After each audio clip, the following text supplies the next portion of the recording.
en toute conscience. Monsieur le Président, je souhaite que dans l'appréciation de ces faits, que vous fassiez partie de cette dernière catégorie de magistrats, que les faits tels qu'ils se sont présentés, que les faits tels qu'ils ont été débattus, que vous puissiez dire le droit et rien que le droit. C'est pourquoi, pour donc terminer ma plaidoirie, je suis à la fin. Je vais vous dire, Monsieur le Président, Messieurs les assesseurs, qu'à la lumière de tout le débat qui a eu lieu ici, de toutes les plaidoiries, de toutes les réquisitions et de la plaidoirie que nous venons de prononcer, force est d'admettre que c'est à tort que M. Aboubacar Diakité Ditumba, le sauveur, le libérateur de la nation guinéenne, l'innocent, a été poursuivi dans ce procès comme auteur, alors qu'en réalité, il n'est qu'une victime. M. Baouri l'a dit, Monsieur le Président. Et ce, à plusieurs égards. Il est incontestable, Monsieur le Président, que c'est lui qui a sauvé les leaders et en le faisant, il a été asséné de coups. Il est également incontestable que son frère, des mêmes pères, des mêmes mères, Alseni Diakité, a été froidement et atrocement assassiné. Il est incontestable que son père, colonel Mamadi Diakité, Haruna le chauffeur de celui-ci, son cousin Karamo Kamara, qui d'ailleurs sera assommé de plusieurs coups, des baïonnettes auxquelles il survivra miraculeusement. Son frère, son jeune frère, Sekouna Diakité, qui ont été arrêtés et conduits aux 32 escaliers tristement célèbres. Monsieur le Président, où ceux-ci seront séquestrés pendant plusieurs semaines avant d'être libérés. Il est également constant, Monsieur le Président,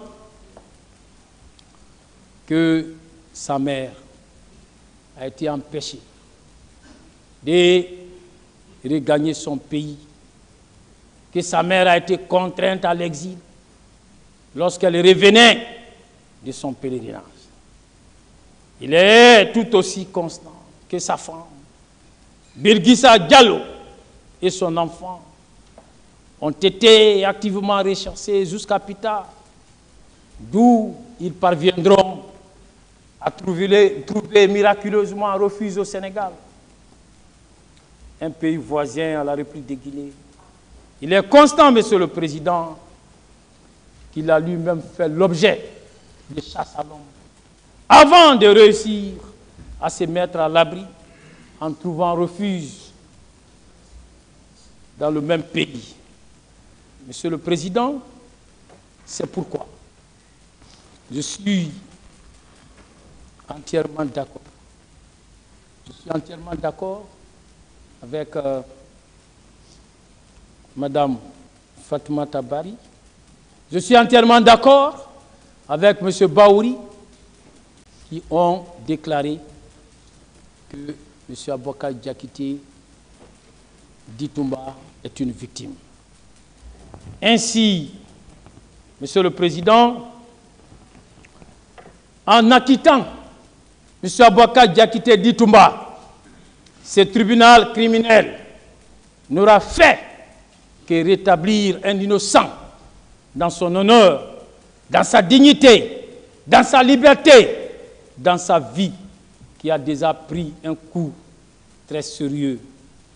Je suis d'accord avec certaines parties civiles que ce procès doit être une tribune de réconciliation nationale. Mais, Monsieur le Président, Messieurs les assesseurs, la réconciliation nationale doit se faire dans la vérité et non dans le mensonge. La réconciliation nationale doit se faire dans la vérité et non dans la falsification des faits, dans le but d'obtenir coûte que coûte la condamnation d'un innocent, comme mon commandant, M. Aboubacar Diakité Ditumba, Monsieur le Président. Monsieur le Président, Messieurs les assesseurs, une victime dans le box des accusés mérite d'être acquittée. Veuillez acquitter mon commandant, Monsieur le Président. Veuillez l'acquitter, ce sera justice. Monsieur le Président, vous me permettrez, à cet instant précis, de faire parler mon cœur, le cœur d'un avocat, grand comme cette salle, le cœur d'un avocat, grand comme la République de Guinée, le cœur d'un avocat, grand comme toute l'humanité progressiste, en vous déclamant ceci, Monsieur le Président, Messieurs les assesseurs. Aboubacar, je m'adresse à vous, Aboubacar des enviés, regarde, Toumba des nobles combats, Diakité, artisan de la vérité, te voilà écrit ton nom aujourd'hui en lettres capitales de l'histoire. Tu vivras, tu survivras désormais au-delà des frontières, au-delà de ton existence. Ton nom ne disparaîtra guère. Ta réputation demeurera en bonne place de l'histoire.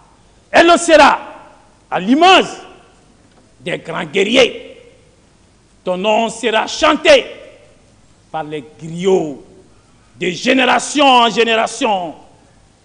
Il s'inscrira au fronton de l'histoire, aux côtés des grands noms ineffaçables, à l'image de Samori Touré, de Keme Brahma, qui était son aide de camp, comme vous avez été celui du président Dadis, de Sundiata Keita, de Alpha Diallo, de Aboubacar Biro Bari, de Zebela Toba, et autres en passent, mon commandant. Tu mérites le Douga, saga des hommes au cœur vaillant. La boue consume au divan, disons, le corps, sans affecter le nom. Le figuier couvre le corps, sans couvrir la réputation.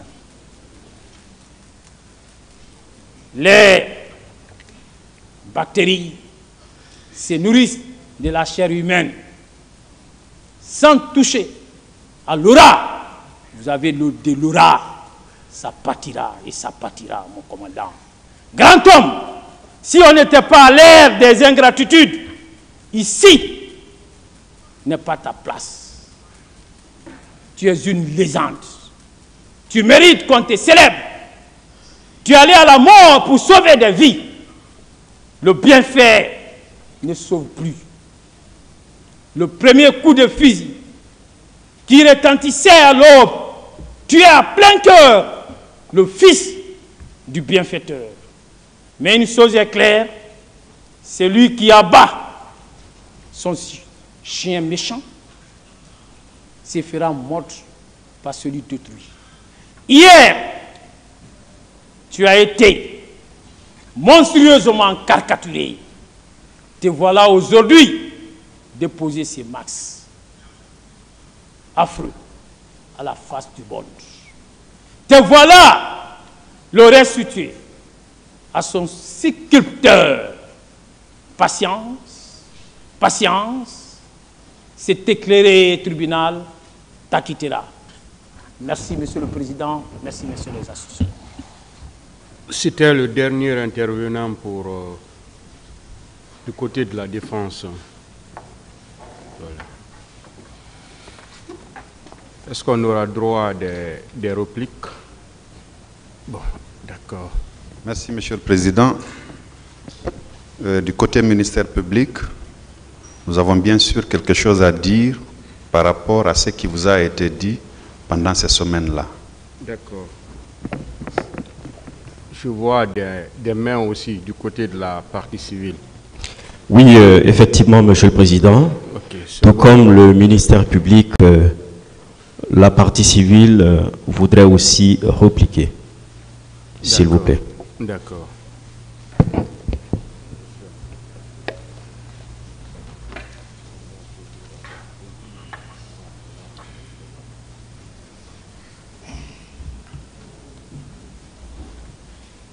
Bon, le tribunal estime qu'on ne va pas revenir sur tout ce qui a été dit ici dans cette salle. C'est-à-dire que les différentes répliques vont porter sur des points essentiels. Parce qu'on ne peut pas admettre qu'on revienne encore sur tout ce qu'on a dit ici. Ça fait plus d'1 mois depuis qu'on a commencé ces plaidoiries et ces réquisitions. Donc c'est pourquoi on va impartir tout ça dans un temps. Parce qu'on ne pourra pas dire ici qu'on va, par exemple, dire que la partie civile ou les parties civiles vont choisir des représentants. Dès qu'on le dira tout de suite, je sais qu'il y aura des oppositions. Et c'est pourquoi on va alors mettre tout ça dans un temps bien déterminé. On va dire par exemple que tous qui voudront intervenir, c'est-à-dire de tous les côtés, partie civile, ministère public, défense, tous qui voudront intervenir auront 10 minutes maximum. Celui qui fait moins de 10 minutes, c'est bon, mais 10 minutes maximum pour tout le monde, pour tous qui voudront intervenir. L'audience est suspendue. Rejoignez d'abord, s'il vous plaît. Rejoignez d'abord le box.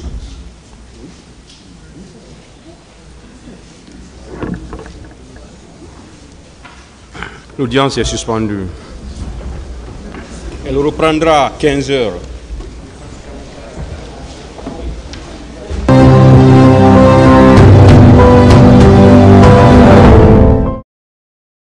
Le tribunal criminel.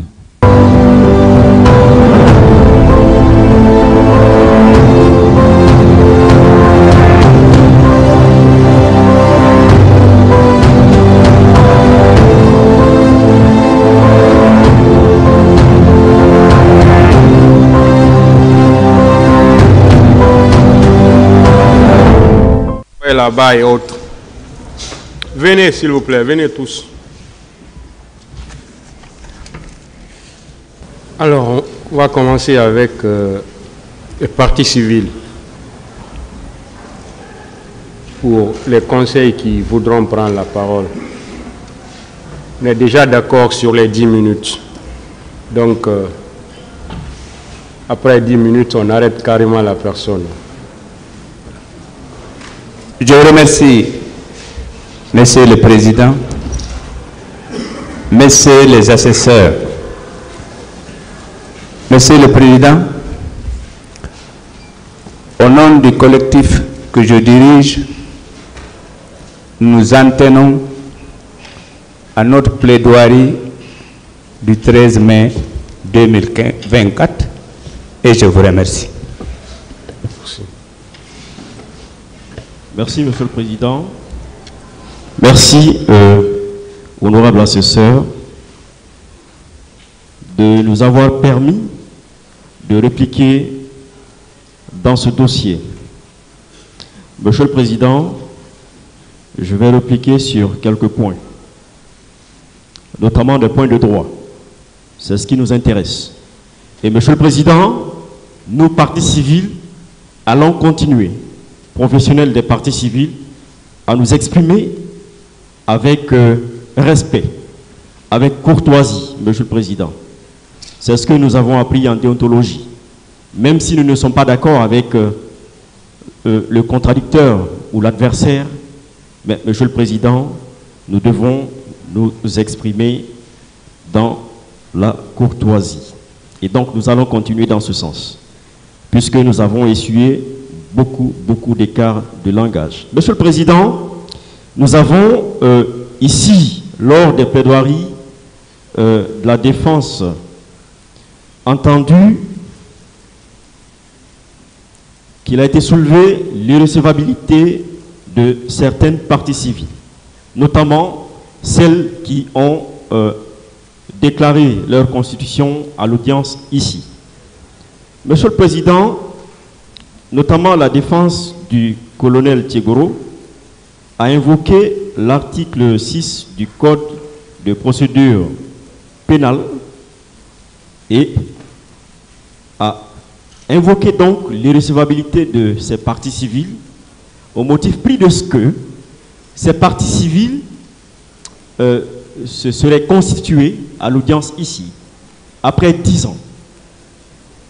Et Monsieur le Président, je m'en vais rapidement lire cette disposition qui a été très mal interprétée par cette défense du colonel Thiegoro. L'article 6 du Code de procédure civile pénale plutôt dispose: une action civile ne peut être engagée après l'expiration du délai de prescription de l'action publique. Je ne continue pas puisque je n'ai pas assez de temps. Point. Et donc, selon la défense du colonel Thiegoro, l'action publique dans ce dossier se prescrit en 10 ans. Et que nous, parties civiles qui avons qui nous sommes constitués partie civile à l'audience publique ici, ne sommes pas recevables. Monsieur le Président, nous vous prions de bien vouloir balayer cette argumentation parce que nous, à la lecture de cette disposition, n'avons exercé aucune action civile. Aucune. Et d'ailleurs, s'il y avait une action civile à exercer, ce ne serait pas devant cette juridiction. Et mieux, Monsieur le Président, mais nous sommes venus nous constituer au cours d'une procédure qui est encore en cours, qui est pendante, qui n'est pas terminée, et qui a été engagée dans les délais par le parquet. Et donc, on ne peut pas, sur la base de cette disposition, soulever l'irrecevabilité des parties civiles. Et également, on a soulevé l'irrecevabilité des ONG au motif pris de ce que ces ONG, Monsieur le Président, n'auraient pas d'agrément dans les délais. Mais, Monsieur le Président, la disposition qui a été invoquée parle de plainte. Aucune ONG, Monsieur le Président, dans ce dossier n'est plaignante. L'action publique a été engagée, mise en mouvement par le parquet général. Ce n'est pas nous. Nous n'avons pas porté plainte. Ces ONG sont venues se constituer partie civile. Quand nous invoque une disposition légale qui nous interdit, nous, partie civile, ONG, à nous constituer partie civile, ou qui nous soumet, Monsieur le Président, à une quelconque condition pour nous constituer partie civile. Si c'est pour porter plainte, d'accord, cette disposition, elle existe bel et bien. Mais nous ne sommes pas plaignants dans ce dossier, en tout cas pour ce qui concerne ces ONG. Monsieur le Président, je continue rapidement. Monsieur le Président, parlons à présent de l'application, de la définition de la complicité selon le Code pénal de 2016 dont l'application est invoquée par la défense. La défense vous dit d'appliquer ce code au motif pris de ce que, Monsieur le Président, il s'agirait de loi pénale plus douce à bien des égards. Monsieur le Président, la complicité est définie par ce code. Cette loi, dont on invoque l'application de l'autre côté, dispose à l'article 19. La complicité est la participation d'un individu en pleine connaissance de cause à un crime ou à un délit, dont un autre est l'auteur principal. Les complices d'un crime ou d'un délit sont punis des mêmes peines que les auteurs principaux. L'article 20, c'est là que c'est encore intéressant, sont punis comme complices d'un fait qualifié crime ou délit. 1. Ceux qui, par don, promesse, abus d'autorité ou de pouvoir, je me limite là. Mais Monsieur le Président, de l'autre côté, on est en train de nous exposer la complicité comme on le fait à l'université. C'est purement théorique. On ne parle que de deux aspects de la complicité de l'autre côté. La complicité par instigation, la complicité par collaboration. Mais Monsieur le Président, nous sommes professionnels, nous sommes régis par des textes. il faut aller au-delà, il faut lire les textes. Et ce texte ne parle pas que de complicité par instruction, mais aussi par abus d'autorité ou abus de pouvoir. Monsieur le Président, il y a un professeur de droit bien connu, réputé, qui a donné la définition de l'abus d'autorité dans ce cadre de la complicité, et qui dit ceci. Il y a abus d'autorité. Il s'agit, Monsieur le Président, du professeur Jean-Paul Doucet. Monsieur le Président, je n'ai pas le temps de parler de lui. Monsieur le Président, il définit la notion de complicité comme étant, il le définit comme ça, comme ceci. Il y a abus d'autorité lorsque le détenteur d'un pouvoir sur autrui, que sa supériorité soit de droit ou de fait, en use, ou pour pousser celui qui lui doit obéissance à commettre une infraction, ou pour le contraindre à supporter une atteinte à sa dignité ou à ses droits. Monsieur le Président, nous avons écouté la défense du capitaine Moussa Dadis Camara parlant de complicité, parce que beaucoup d'entre eux sont renvoyés devant vous pour complicité. Monsieur le Président, la défense du capitaine Dadis vous a brandi un document, notamment le communiqué du ministère de l'administration du territoire de l'époque. Mais, Monsieur le Président, je pense qu'ils ne sont pas allés jusqu'au bout de la lecture. Ils l'ont brandi fièrement pour dire qu'il a pris des initiatives. Sauf que, par ce courrier, il a interdit les manifestations. Et donc, ça veut dire que le capitaine Moussa Dadis Camara reconnaît s'être associé à ce courrier-là, à cette interdiction-là, Monsieur le Président. C'est un abus d'autorité, c'est un abus de pouvoir. Il ne lui revient pas de s'immiscer, Monsieur le Président, pour ce qu'il est des demandes de manifestation ou de meeting. Il est haut perché. C'est lui le chef de l'État, le président. Ce n'est pas à lui de gérer ces situations-là. Les mairies sont là pour ça. Et en dernier ressort plus tard, peut-être le ministre, effectivement, de l'administration du territoire, mais non le président. Aussi, Monsieur le Président, ce jour, il était très furieux. Il a poussé, Monsieur le Président, ses gardes à aller au stade. On se limite à dire non, il n'a pas instruit à quelqu'un d'aller. Mais avec l'abus d'autorité, avec ce comportement, Monsieur le Président, il a poussé. Il a provoqué ces faits-là. Il attendait d'eux qu'ils partent. Il en est ainsi de beaucoup d'entre eux, Monsieur le Président, qui, de par leur position, ont conduit leurs subordonnés à aller poser ces actes. Monsieur le Président, nous avions, moi personnellement, beaucoup de choses à dire, mais compte tenu du temps, et nous comprenons, d'ailleurs, je renouvelle mes remerciements au tribunal, je me limite là, et je vous remercie. Merci, Monsieur le Président, de nous permettre de rapidement présenter des répliques sur des points précis, comme vous l'avez d'ailleurs indiqué. Moi, j'aimerais tout simplement, Monsieur le Président, revenir sur la question de la banalisation des violences sexuelles et sur un certain nombre de propos qui ont été tenus dans cette salle d'audience qui, à mon avis, au-delà de ce procès, est un temple du savoir. Temple du savoir parce que le monde entier nous regarde. Temple du savoir parce que tout ce que nous faisons aujourd'hui va certainement susciter des vocations demain. Et nous l'espérons pour les générations futures parce que la justice a un rôle central dans le développement d'un pays. C'est pour cette raison, Monsieur le Président, que nous nous inscrivons, en tout cas nous nous portons totalement en faux contre le fait de dire que des femmes ou en tout cas des victimes de violences sexuelles d'une façon générale ne peuvent pas être porteurs de VIH au bout de quelques jours après une violation ou une agression sexuelle. Monsieur le Président, dans le monde aujourd'hui, il existe ce qu'on appelle un protocole de prise en charge médicale qui en fait est un protocole que l'on appelle holistique. Holistique dans la mesure où il tient compte des plaies ou en tout cas de l'aspect physique de la personne qui est en face du médecin, mais il tient compte également de l'aspect psychologique. Et l'aspect physique ne se limite pas simplement aux blessures que la personne a. L'aspect psychologique vient en renfort du traumatisme que la victime peut avoir subi.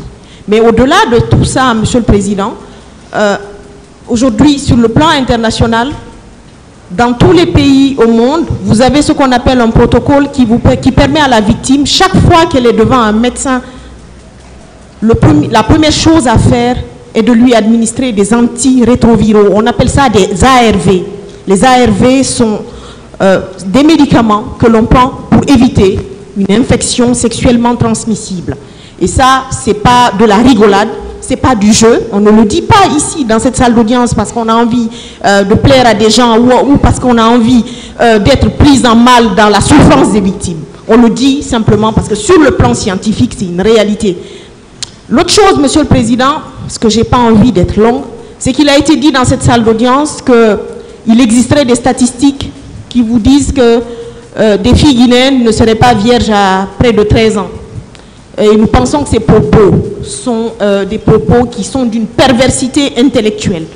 Perversité intellectuelle parce que, tout simplement, on ne peut pas, de toute façon, donner de la valeur à un individu par rapport à son statut de virginité ou pas, mais on ne peut pas parler de ça dans l'ensemble de la population guinéenne de cette façon-là, dans cette salle d'audience. Ce n'est pas acceptable.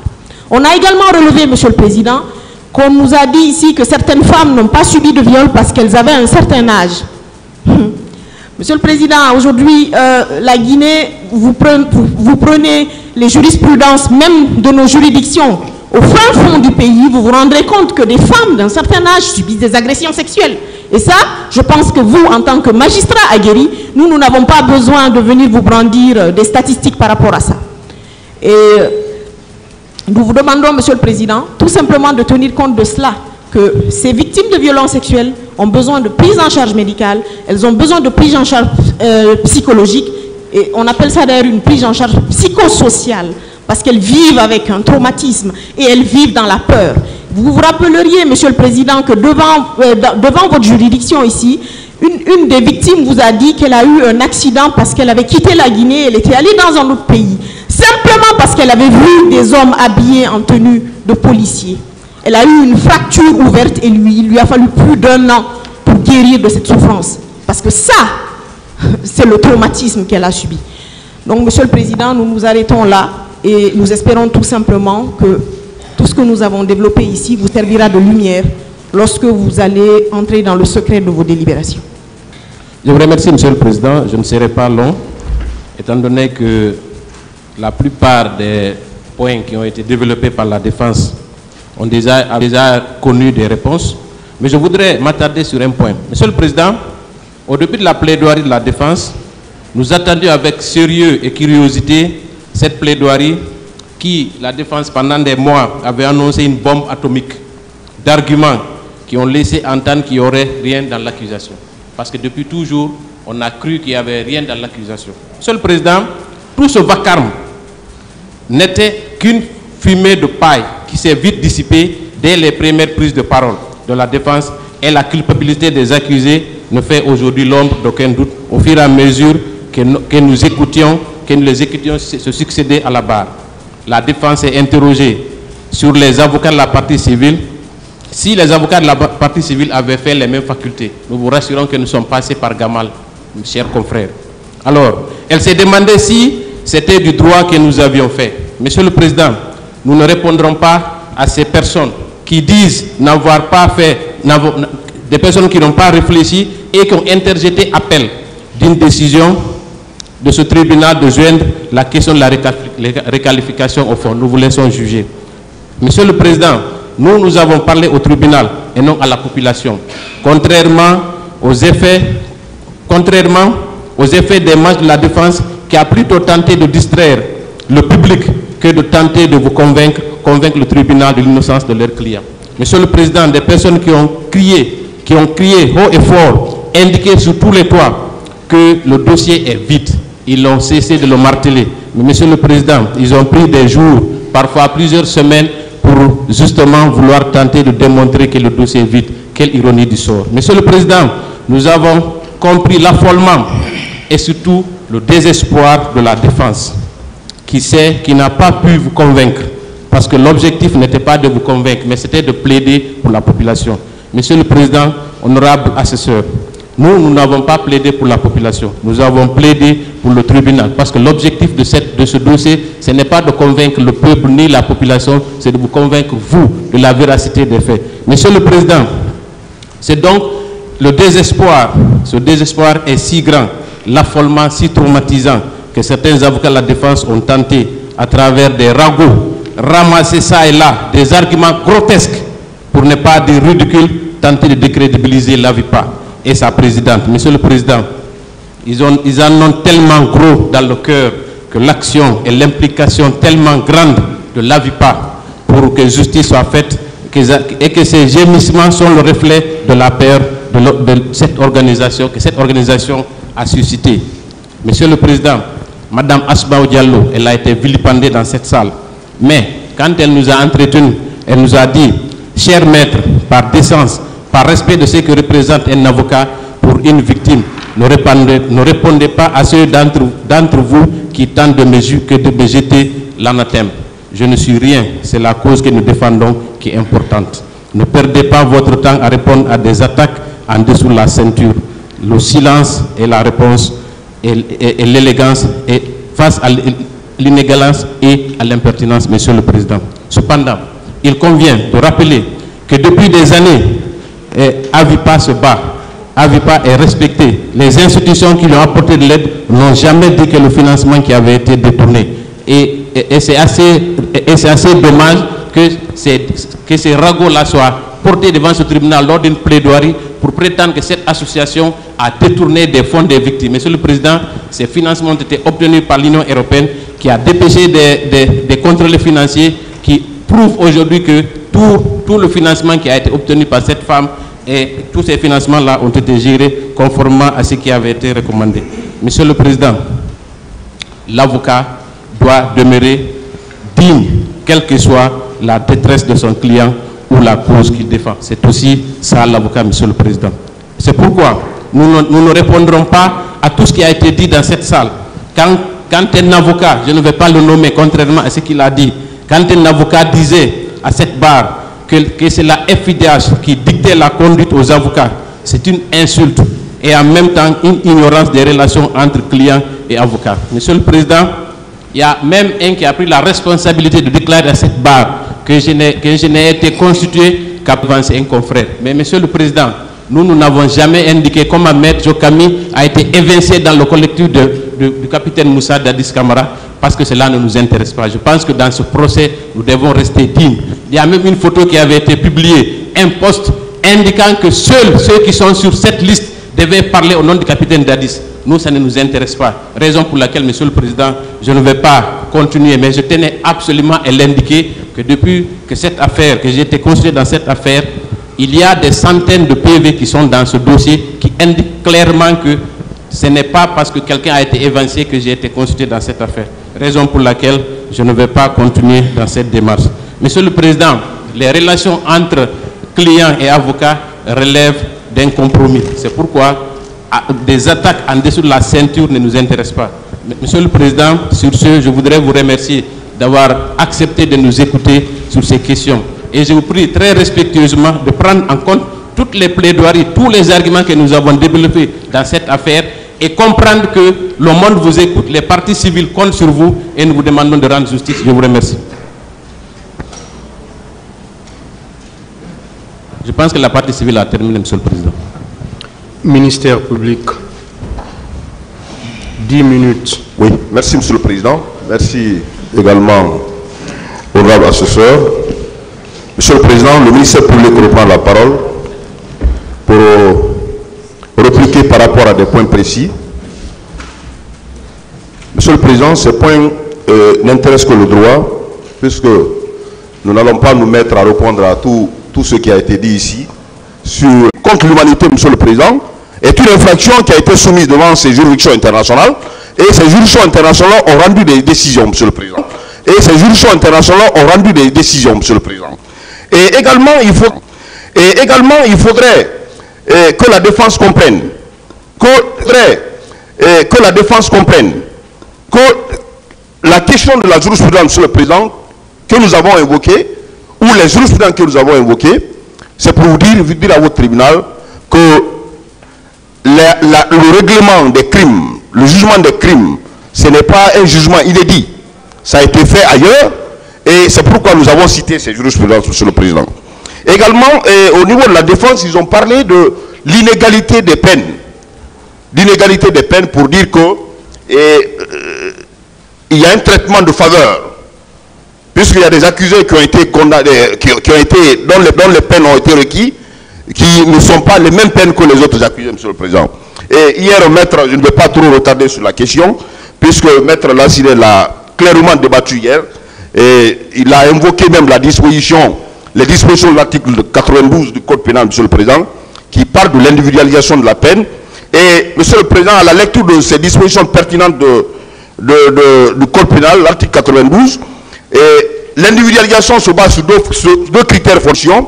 Deuxièmement, il y a la personnalité de son auteur. Monsieur le Président, ce sont les critères qui rentrent dans l'individualisation de la peine, sans pour autant, pour des impératifs de temps, je ne vais pas relire cette disposition, mais ce qu'il faut retenir, dans le cas de l'individualisation de la peine, ce sont les circonstances de l'infraction dans sa commission et également la personnalité de l'accusé. Et c'est sur la base de ces critères, nous avons requis, conformément aux faits poursuivis à l'encontre de ces accusés, et nous savons que votre tribunal aussi a le pouvoir de le faire. Monsieur le Président, autre point, c'est par rapport aux crimes contre l'humanité. Il a été dit de l'autre côté, Monsieur le Président, que les crimes contre l'humanité ne peuvent être commis qu'en temps de guerre. Ce qui laisse croire qu'en seulement en temps de guerre, on peut commettre les crimes contre l'humanité. Ce qui est, Monsieur le Président, contraire, selon les éléments constitutifs de crimes contre l'humanité, puisque dans la réunion des circonstances ou des éléments constituant le crime contre l'humanité, il est clairement dit qu'il faut une attaque systématique et généralisée. Il faut également que cette attaque soit dirigée contre une population civile.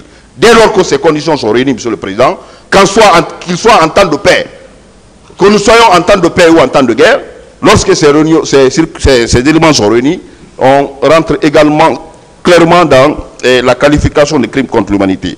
Donc cela voudrait dire, Monsieur le Président, que les infractions commises au stade du 28 septembre, le 28 septembre 2009, Monsieur le Président, c'est une attaque qui était systématique et généralisée. Et cette attaque, Monsieur le Président, c'était contre une population civile. Et il faut retenir que cette attaque, c'est en temps de paix. Nous n'étions pas en temps de guerre. Je vous remercie.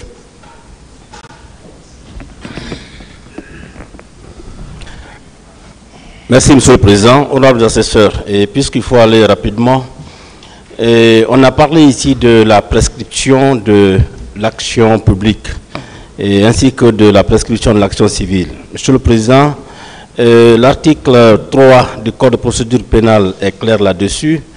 En matière de crime, l'action publique se prescrit par 10 ans à compter du jour où le crime a été commis. En matière de délit, l'action publique se prescrit au bout de 3 ans à compter du jour où le délit a été commis. Et en matière contraventionnelle, c'est 1 an, bien sûr. Monsieur le Président, par rapport à cette question de prescription, il faut se référer tout de suite à l'intitulé de l'ordonnance qui vous saisit. Et cette ordonnance est intitulée « Ordonnance de requalification de non-lieu partiel et de renvoi devant le tribunal criminel ». Il va sans dire que des faits délictuels ont été commis en même temps que des faits criminels. Et dès lors que le tribunal criminel est saisi, ce tribunal-là est compétent pour examiner les faits délictuels qui ont fait l'objet de renvoi devant lui. Et ce qui a été fait, Monsieur le Président, et puisque dans l'ordonnance, il y a des faits délictuels qui sont visés, les faits criminels sont visés, vous êtes là, vous êtes en formation criminelle, Monsieur le Président, vous avez bel et bien la compétence de juger ces affaires criminelles, délictuelles-là.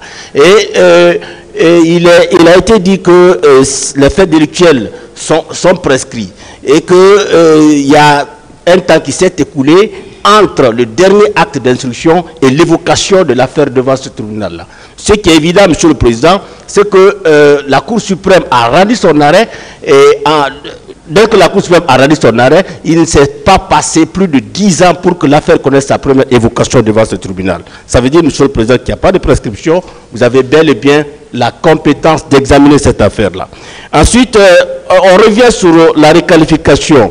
Et on en a toujours parlé, Monsieur le Président. Ce qui est évident, c'est que dans cette affaire, il faudrait bien qu'on aille à la requalification. La requalification n'a autre but que de restituer aux faits dont l'examen est soumis au tribunal leur véritable qualification.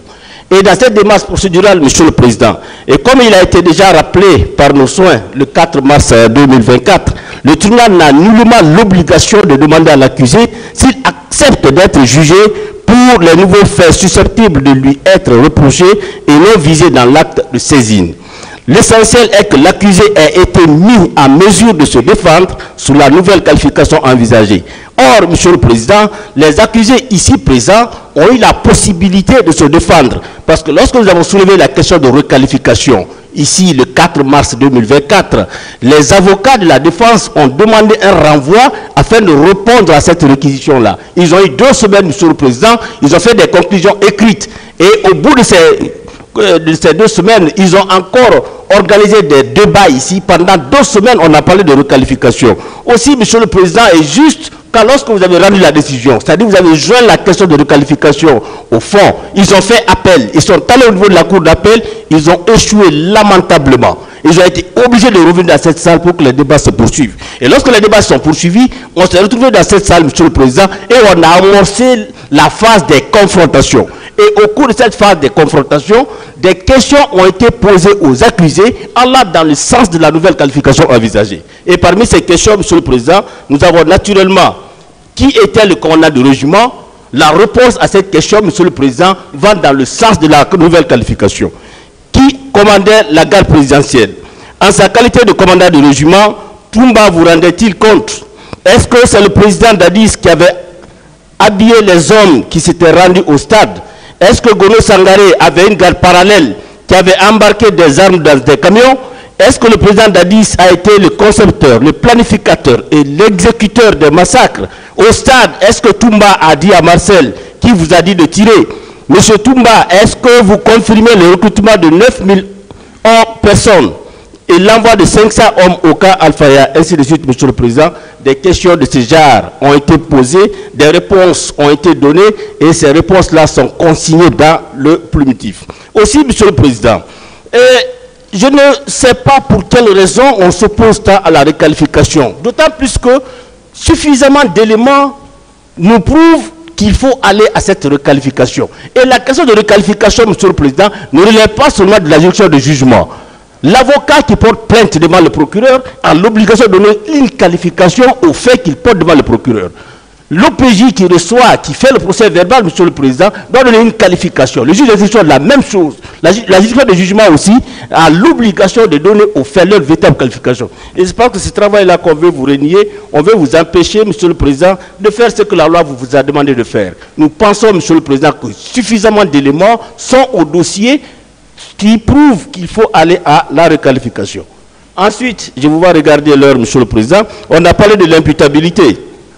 Alors, plusieurs conseils de la défense sont revenus sur cette question en donnant l'impression que si les faits poursuivis n'étaient pas imputables aux accusés ici présents. Monsieur le Président, on a déjà dit ici dans cette salle que les faits qui ont été commis sont des faits qui sont imputables aux accusés qui sont ici.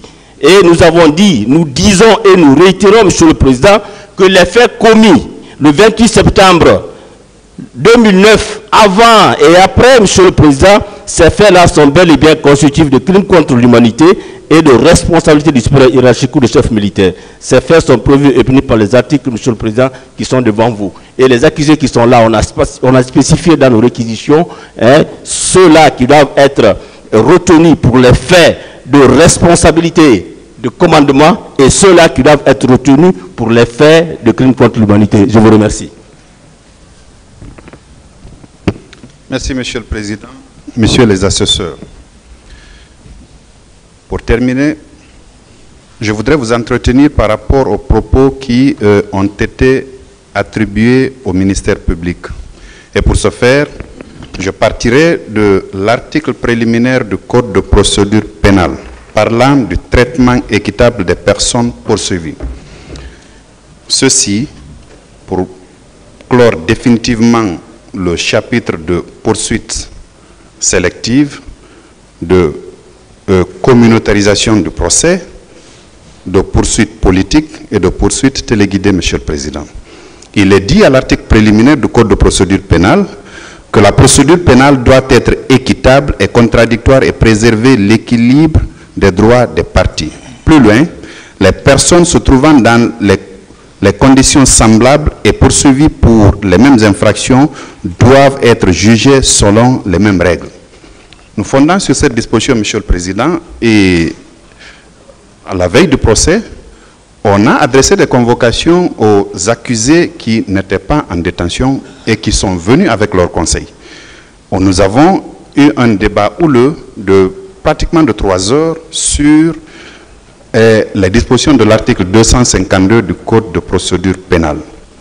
Parce qu'en réalité, ces accusés-là devaient se constituer prisonniers. Ceux qui n'étaient pas là, c'est peut-être les conseils de M. Aboubakar Diakité Toumba qui n'étaient pas intéressés parce que lui, il était en détention. Mais ce qu'il faut relever, c'est que les avocats qui étaient présents ont, de manière unanime, conclu qu'il fallait absolument que leurs clients se constituent prisonniers. Le point nodal était de savoir comment est-ce qu'ils devaient se constituer prisonniers. Alors, ils nous ont demandé de leur permettre d'entretenir leurs clients pour les préparer moralement. Au lieu de ça, ils sont allés voir, certains avocats sont allés voir le garde des Sceaux, foulant au sol les dispositions de l'article 60, alinéa 4 de la loi portant réorganisation de la profession d'avocat en République de Guinée. Permettez que je lise cette disposition, Monsieur le Président, parce qu'ils sont allés demander au ministre de la Justice d'intervenir dans cette procédure-là. Eh bien, cette disposition est bien claire. L'article 60, je lis l'avant-dernier alinéa, qui dit qu'il est interdit aux avocats de s'adresser sous quelque forme que ce soit au ministre de la Justice, garde des Sceaux, pour lui demander d'intervenir par quelque moyen que ce soit dans les affaires pendantes devant les cours et tribunaux. Donc, n'ayant pas obtenu gain de cause, ils se sont retournés pour demander à ce qu'on leur permette de prendre leurs clients et de les mettre dans leur véhicule. Donc, ils étaient absolument consentants. Bon, j'avais pensé qu'ils auraient dû le dire, Monsieur le Président, mais ne l'ayant pas dit, il faut qu'on vous le dise. Alors, ce que M. Moussa Dadis Camara a dit, c'est effectif qu'il a été le premier à monter dans un bus, parce qu'on avait affrété des bus pour les permettre d'aller se constituer prisonniers. Et mieux que ça, à longueur de journée, depuis le début de ce procès, il s'attaque au courrier que le procureur de la République a adressé à l'administration pénitentiaire pour demander à ce que, si les accusés laissés en liberté jusqu'à la veille du procès venaient se constituer prisonniers, de les recevoir. Ben, ce sont des légalistes. Ils n'ont exercé aucun recours contre cet acte administratif que le procureur de la République a entrepris, comme ils disent, pour maintenir leurs clients en détention. Mais l'un dans l'autre, Monsieur le Président, cette question est derrière nous par la décision que vous aviez rendue, la décision numéro 18 du 10 octobre 2022 qui a définitivement réglé cette question. Et par cette décision, la question de liberté, enfin, de résidence surveillée du président Dadis aussi a été réglée, bien qu'en phase de plaidoirie ici, la question refasse surface. Mais de toute façon, cette question est derrière nous. Monsieur le Président, il a été dit que nos poursuites sont sélectives, nos poursuites sont politiques, nos poursuites sont téléguidées. Mais ce qu'il faut relever, Monsieur le Président, ces personnes qui sont à la barre de votre tribunal n'ont pas été renvoyées par les juges d'instruction parce qu'ils appartiennent à telle communauté, comme ils veulent l'insinuer, parce qu'ils appartiennent à telle religion ou parce qu'ils appartiennent à telle branche politique. Ils sont renvoyés parce qu'ils sont supposés avoir commis des infractions à la loi pénale qui ont été discutées ici. Donc, qu'on n'amuse pas votre tribunal, ce sont des infractions de droit commun qui sont commises et les personnes poursuivies le sont pour avoir plus ou moins posé un acte qui est qualifié de crime par le législateur pénal. Donc, Monsieur le Président, ce qu'ils ne vous ont pas dit, quand on a fait un courrier qui a fuité au parquet général, par rapport au général Sekouba dont on parle tant, il y a une poursuite régulière. Ils le savent, parce que certains avaient félicité le procureur que je suis par rapport aux poursuites qu'on avait engagées contre le général Sekouba Konaté. Donc, ne pas le dire, c'est, Monsieur le Président, c'est retenir une information qui sont vraiment au courant. Ben, mais nous, on ne plaide pas par voie de presse, enfin, on ne requiert pas par voie de presse, j'allais dire, on n'est pas à la presse. Depuis le début de ce procès, on s'est contenté que d'un seul communiqué. Eh bien, nous communiquons quand c'est nécessaire. Monsieur le Président, il y a eu des propos assez discourtois, mais puisque c'était la phase des réquisitions et plaidoiries, pour respect à votre tribunal, on n'a pas voulu arrêter qui que ce soit. On n'a pas voulu lever la main pour vous demander à ce que les avocats concernés retirent leurs propos. Il a été dit ici que le ministère public a été déloyal. Bon, parlant de déloyauté, c'est une expression qui est chère aux avocats. Eh bien, Monsieur le Président, motif pris de ce que le procureur de la République a écrit pour demander un renseignement au centre d'instruction de Kalea. Bien vrai, mais comment est-ce que les avocats de M. Moussa Dadis Camara ont obtenu une pièce qui n'était pas dans le dossier, qui est attribuée à M. Toumba Diakité? Comment ils l'ont obtenu? Parce que ce n'est pas une pièce qui était dans le dossier. Ce n'est pas une pièce qui était dans le dossier, Monsieur le Président. Parlant de déloyauté de ces avocats et du procureur qui est investi quand même d'une mission, celle de représenter toute la société, qui prend un acte administratif officiel pour écrire, et l'acte est versé au dossier, les réponses sont versées au dossier. Quel est l'acte qui leur a servi d'obtenir ce document-là qui ne se trouvait pas dans le dossier? De qui se moque-t-on? Ensuite, Monsieur le Président, certains ont dit que le parquet est l'ennemi des accusés. On l'a entendu. Les autres ont dit que le parquet n'a pas branché un mot ou bien les allégations du parquet. Je voudrais faire observer, Monsieur le Président, que ce sont des propos assez discourtois vis-à-vis du ministère public que nous représentons. Et ça, c'est contraire aux dispositions de l'article 68 de la loi portant réorganisation de la profession d'avocat. Je vous en épargne la lecture parce que nous sommes vers la fin du temps qui nous est imparti. Enfin, Monsieur le Président, ils ont parlé, ils ont dit, certains parmi eux ont soutenu que, au lieu de démontrer l'infraction, qu'un membre de ce parquet s'est mis à pleurer. Monsieur le Président, dans nos constitutions, dans nos différentes constitutions physiques, il y a des caractères qui sont acquis et d'autres qui sont innés. Nous n'avons pas du tout les mêmes caractères acquis et nous n'avons pas du tout les mêmes caractères innés. Vous ne pouvez pas dénier à une personne un caractère inné. Le procureur dont il s'agit, c'est un père de famille. Ce qui aurait été blâmable, c'est si il faisait, il empruntait, si vous voulez, il faisait usage des connaissances personnelles qu'il a de ce dossier pour en faire usage à la barre de votre tribunal. Parce que l'un dans l'autre, ces accusés, on les connaît plus ou moins. Il y en a qui ont déféré des procédures devant nous, Monsieur le Président, mais sur ce plan, motus et bouche cousue. Donc, Monsieur le Président, en plus de ce que mes collègues ont dit, nous maintenons in extenso que les réquisitions que nous vous avons présentées et nous vous prions de nous suivre dans nos réquisitions. 60, Monsieur le Président, je viens d'en donner lecture. Monsieur le Président, je parle de l'article 68. Il est dit que l'avocat doit à tout moment et en tout lieu observer une conduite exemplaire empreinte de dignité et de probité morale. Donc, Monsieur le Président, qu'on ne vienne pas ici pour employer des propos assez discourtois. Nous sommes dans un temple où vraiment c'est trop solennel pour que des propos discourtois y soient employés. Merci, Monsieur le procureur. Merci, Monsieur le Président, Messieurs les assesseurs. La défense. Merci, Monsieur le Président. Nous avons suivi avec attention ces répliques et personnellement, je ne voudrais pas du tout prendre la parole. Mais je vais vous faire l'économie des choses qui ont été dites au niveau de la partie civile je considère que, et je l'ai dit dans ma plaidoirie, que nous ne répondrons pas dans le même style. Tout tenant compte de la courtoisie judiciaire qui caractérise notre métier et de ce temple qui nous réunit.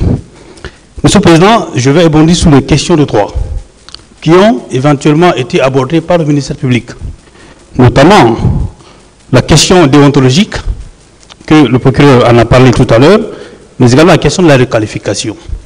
Sur la question déontologique, il a été dit ici, et je crois qu'on veut nous le reprocher, que des avocats dont les clients devaient ce jour-là être incarcérés à la veille du procès sont allés voir le ministre de la Justice. Je voudrais rappeler au procureur que nous savons faire la différence entre le ministre de la Justice et le ministre des droits de l'homme. Les questions de liberté individuelles, les questions de droits de l'homme relèvent de ce ministre-là qui a les deux casquettes. Il est arrivé que dans des procédures, que personnellement, que moi j'adresse des courriers au ministre, mais en sa qualité de ministre des droits de l'homme. Nous connaissons notre loi et personne n'a à nous l'apprendre. La deuxième chose que je veux relever, Monsieur le Président, je m'attendais, et comme je l'ai démontré dans mes plaidoiries, que le ministère public puisse nous convaincre sur la question de la nécessité de la requalification et sur les conditions de la requalification. Je crois, Monsieur le Président, honorable assesseur, avoir cité au moins 7 jurisprudences sur la question. Et je rappelais, je vais vous lire cette partie-là, Monsieur le Président, une jurisprudence de la Cour européenne des droits de l'homme qui date du 19 décembre 2006. J'ai dit ceci, je reviens là-dessus parce que le procureur a rappelé tout à l'heure que nos clients, après que la demande de requalification a été posée par le ministère public et que les parties aient donné leur avis sur l'opportunité de la requalification, il dit qu'on est passé à la phase de la confrontation et que dans ce cas-là, des questions ont été posées à nos clients. Je l'ai rappelé dans mes plaidoiries, Monsieur le Président, honorable assesseur, que dans cette salle, et vous avez été très exigeant sur la question, vous avez dit qu'aucune question ne doit déborder. On doit rester dans le cadre de la confrontation et qu'on ne peut pas poser des questions comme si nous étions dans le sens de l'interrogatoire. Et c'est le sens de la jurisprudence qui a été donnée par la Cour de cassation, par la Cour européenne des droits de l'homme, qui s'est inspiré, Monsieur le Président, honorable assesseur, paragraphe 3 et l'article 6 de la Convention européenne des droits de l'homme, qui dit ceci, si vous le permettez bien sûr, Monsieur le Président, honorable assesseur, que les dispositions du paragraphe 3 de l'article 6 de la Convention européenne montrent la nécessité de mettre un soin particulier à notifier l'accusation pesant contre un accusé et donc la qualification juridique que la juridiction pourrait retenir à son encontre est une condition essentielle de l'équité de la procédure. Elle poursuit pour dire que si les juridictions de fond disposent, lorsqu'un tel droit leur est reconnu en droit interne, de la possibilité de requalifier les faits dont elles sont régulièrement saisies, elles doivent s'assurer que les accusés ont eu l'opportunité d'exercer le droit de défense sur ce point de manière concrète et effective, en étant informés en temps utile de la cause de l'accusation, c'est-à-dire des faits matériels qui sont soumis à leur charge et sur lesquels se fonde l'accusation, mais de la qualification juridique donnée à ces faits et d'une manière détaillée. Pourquoi j'insiste sur ce point, Monsieur le Président? Il est dit, et à l'entame de cette procédure-là, vous avez fait passer tous les accusés devant cette barre, vous avez lu l'ordonnance de renvoi le concernant. Vous les avez expliqué, c'est quoi l'infraction de meurtre, c'est quoi l'assassinat. C'est ce qu'il aurait fallu faire lorsque la question de la requalification en crime contre l'humanité devait être posée. La dernière chose que je vais aborder, toujours sur la question de la requalification, il y a une jurisprudence que j'ai relevée, parce qu'ils ont dit quelque part ici que l'avis ou le consentement de l'accusé n'était pas nécessaire pour que le tribunal puisse aller dans le sens de la requalification. Je vous lis la condition de la requalification, Monsieur le Président. Un arrêt qui date du 15 janvier 2019, la Chambre criminelle de la Cour de cassation française. Que les éléments constitutifs de la nouvelle il dit si le tribunal estime devoir requalifier les faits dont il est saisi, c'est à la double condition que les différentes parties au procès puissent contradictoirement débattre de la question et que les éléments constitutifs de la nouvelle qualification envisagée ne soient pas matériellement différents de ceux de la précédente qualification. Dans ce cas, le tribunal devrait recueillir l'accord exprès du prévenu ou l'accusé pour être jugé sous ces nouveaux faits. Le ministère public, et je crois que c'est le procureur Sidiki, dans ses réquisitions, ici, qui a donné les éléments constitutifs du crime contre l'humanité. Il a parlé de l'élément contextuel, ce qui pour dire qu'il faudrait que le crime soit commis dans le cadre d'un plan ou d'une politique d'État, d'une organisation ayant pour but une telle attaque. Ça, c'est les éléments, un élément constitutif du crime contre l'humanité. Ça veut dire quoi? Si on prend le meurtre, qui est une infraction incorporée dans le crime contre l'humanité, le meurtre individuellement pris ne peut pas être considéré comme un crime contre l'humanité s'il n'est pas commis dans le cadre d'une attaque généralisée ou systématique et dans le cadre d'un plan commun ou d'une politique d'État ou d'une organisation ayant pour but cette attaque. Il aurait fallu que le ministère public démontre que l'infraction qui est le meurtre, par exemple, ou la complicité, effectivement, qui est reprochée au capitaine d'Addis, par exemple, est les mêmes éléments constitutifs que le crime contre l'humanité. Sauf que ce n'est pas le cas, parce que le meurtre seul, pris de façon isolée, n'est pas un crime contre l'humanité, sauf s'il est commis dans le cadre d'une attaque générale ou systématique. Donc c'est sur ces points, Monsieur le Président, que je voulais apporter. Malheureusement, je suis resté sur ma fin. Le ministère public n'a pas pu apporter des arguments juridiques contraires à ces propos-là. Je vous remercie. Personne ne veut parler. Merci, Monsieur le Président. Très rapidement, moi j'interviens ici pour insister, persister sur l'innocence de mes clients, le colonel Ibrahim Kamaradi Kalonzo et M. Mamadou Aliou Keta. Je ne reviendrai plus sur tout ce qui a été dit. Le colonel Kalonzo est un innocent.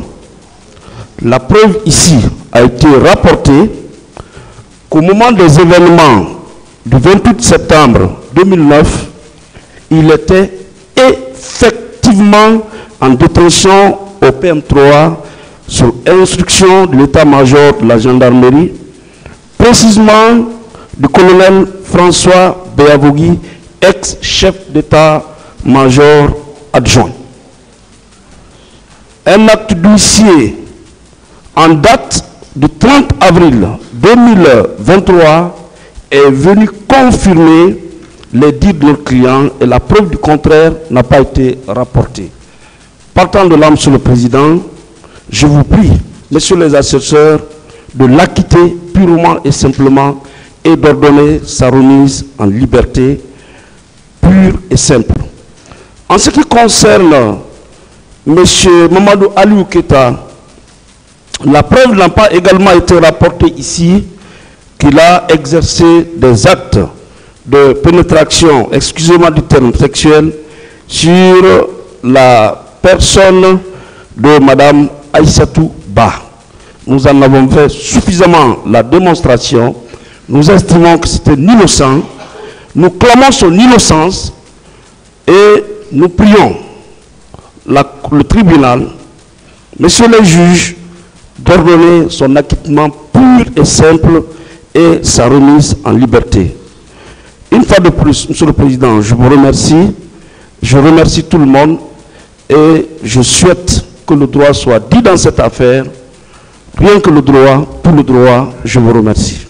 Merci, Monsieur le Président. Et je voulais juste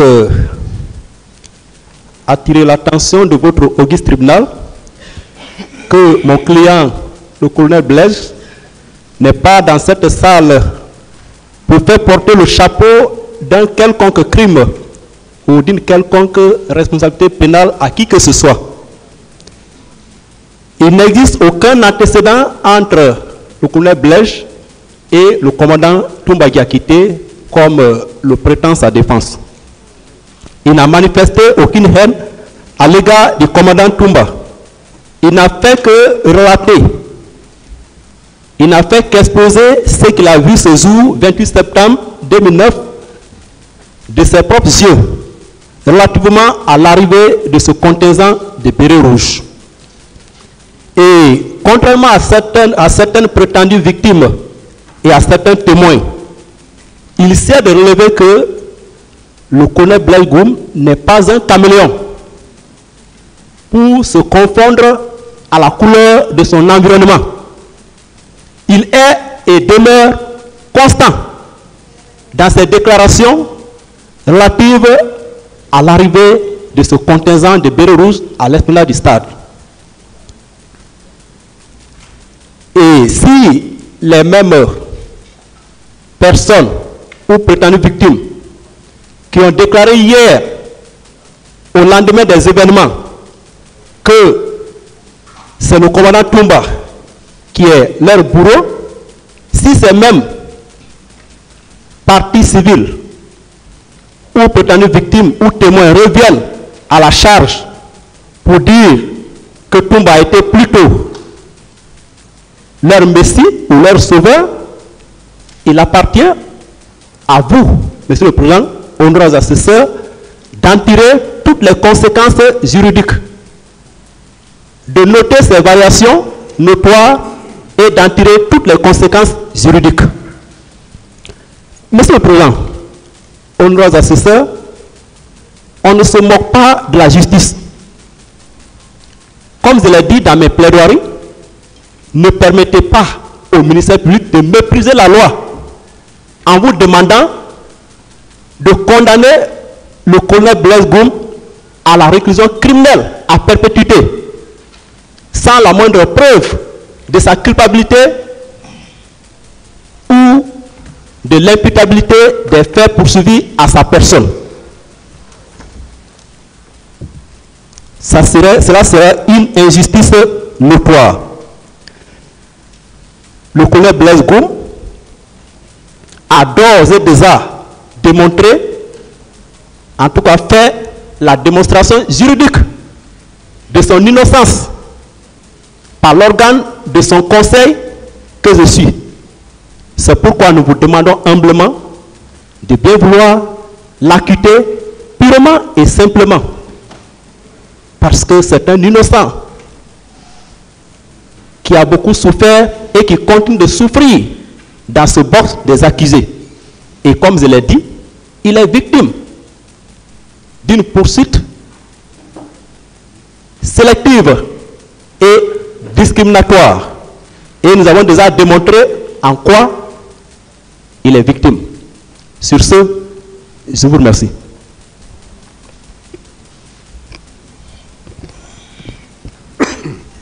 Merci, Monsieur le Président. Alors, je vais aller tout droit. Monsieur le Président,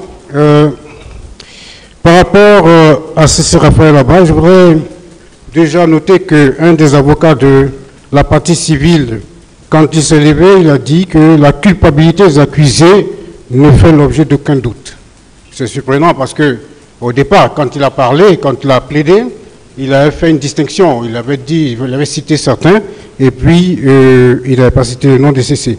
Alors, je voudrais simplement dire que C.C., effectivement, faisait partie, était un élément d'une compagnie composée de 150 hommes dont parlait le représentant du ministère public lorsqu'il il faisait ses réquisitions. Alors, donc, cette compagnie était dirigée par Dustin.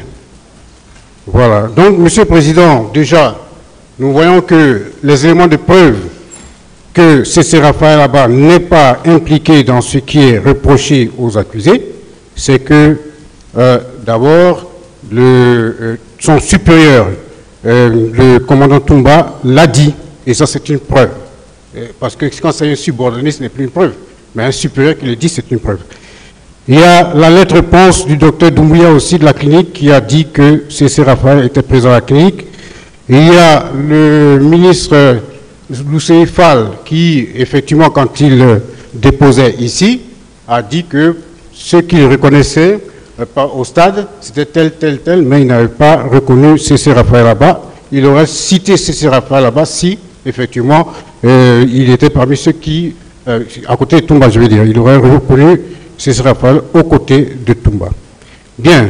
Alors, Monsieur le Président, par rapport à la réqualification, alors, ce n'est pas parce que 2 ou 3 questions étaient posées par rapport au crime contre l'humanité que l'on peut parler de... Oui, il y a eu débat sur le crime contre l'humanité. Non, pas du tout. On peut pas, non, ce n'est pas 2 ou 3 questions qui ont fusé et de la part du ministère public. Mais nous, on n'a pas posé de questions relatives à cette infraction. Donc, il ne faut pas mélanger les choses, Monsieur le Président. Alors, et puis, quand on parle de nouvelles qualifications envisagées, mais à quel moment ça a été envisagé? Qui envisage? Non.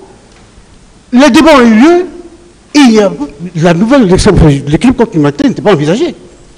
C'est quand les débats ont été clos qu'on a parlé de ça. Et là aussi, les débats, c'était sur la rétention ou non de l'infraction des crimes contre l'humanité. C'était ça, c'était tout. Alors, Monsieur le Président, je voudrais terminer. Alors, j'ai entendu des débats entre les avocats de Toumba et les dadis qui se rejetaient la balle. Bon, tant pis, mais bon, dans tous les cas, pour moi, Monsieur le Président, tous les accusés, aucun n'a planifié, aucun n'a organisé le massacre du 28 septembre. Et puis, ce procès-là, Monsieur le Président, les preuves manquent. Il y a trop de choses qui manquent pour condamner quelqu'un. Ce n'est pas possible. Maintenant, ils peuvent se renvoyer la balle. Mais, Monsieur le Président, je termine là-dessus. Quand des personnes, des personnalités vont au Fouta pour se rapprocher de ces populations, pour dire on ne vous oublie pas. Dans la gestion de l'État, on ne vous oublie pas. Ils se rapprochent, ils sont bien accueillis. Ils reviennent du Fouta. Mais les manifestants, la majorité, ils viennent du Fouta. La majorité. Est-ce que ces mêmes personnes qui ont été bien accueillies au Fouta vont venir tuer les gens comme ça qui les ont bien accueillis? Les parents les ont accueillis il y a quelques heures, ils viennent les tuer? Quand même. Et puis ce procès, quand même, il y a trop de choses qui manquent. Moi, je n'aimerais pas être à votre place, mais je vous souhaite du courage. Je vous remercie. Voilà, mesdames et messieurs, comme vous l'avez constaté, les plaidoiries sont bouclées ici même au palais de justice de Conakry au terme de 19 mois de débat intense, de 19 mois de débat académique, de 19 mois de débat judiciaire ici même au palais de justice de Conakry, dans ce dossier qu'on appelle ministère public contre C.C. Raphaël Abba et 11 autres qui a l'allure également d'être un dossier face à face entre le camp Toumba et le camp Dadis. En tout cas, tout nous a été administré ici même au palais de justice de Conakry. Tout a été fait pour que la vérité soit dite. En tout cas, les uns et les autres ont plaidé pour la relaxe pure et simple de leurs clients. On se pose la question, le tribunal va-t-il suivre les uns et les autres? Qu'est-ce qui va se passer? Mesdames et messieurs, wait and see, attendons de voir. En attendant, merci de nous avoir pratiqué et on se reprendra pour d'autres pans de ce procès inédit qui alimente la chronique en Guinée, en Afrique et dans le reste du monde.